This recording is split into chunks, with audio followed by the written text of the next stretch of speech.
Dodamies tālāk un apskatīsim nākošo ceļu, kas saucās autorība. Paskatīsimies uz šo ceļu no visdažādākajām pusēm. Tu vari būt autors nereālam know-how zinātnē, medicīnā, tu vari būt superromānu autors, vai varbūt tu vari uztaisīt superatklājumus ģeoloģijā.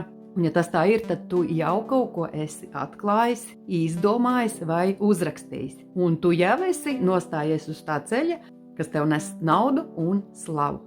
Bet ja tu pagaidām tikai domā par to, ko man tādu uzrakstīt vai izgudrot, tad droši vien ir pienācis laiks nojaukt šīs pilis.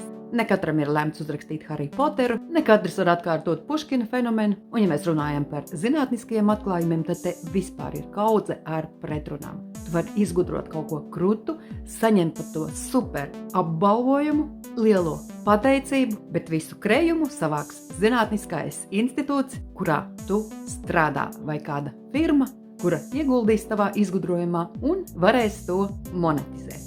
Un ja mēs paskatāmies apkārt, tad šodien katrs pirmais kaut ko raksta. Bet jautājums, cik visi šie autori nopelna?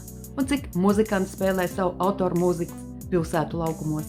Protams, es tagad negribu norakt tavu lielo talantu, bet mēs taču tagad ar tevi cenšamies izvēlēties vienīgo pareizo ceļu, kurš der tev.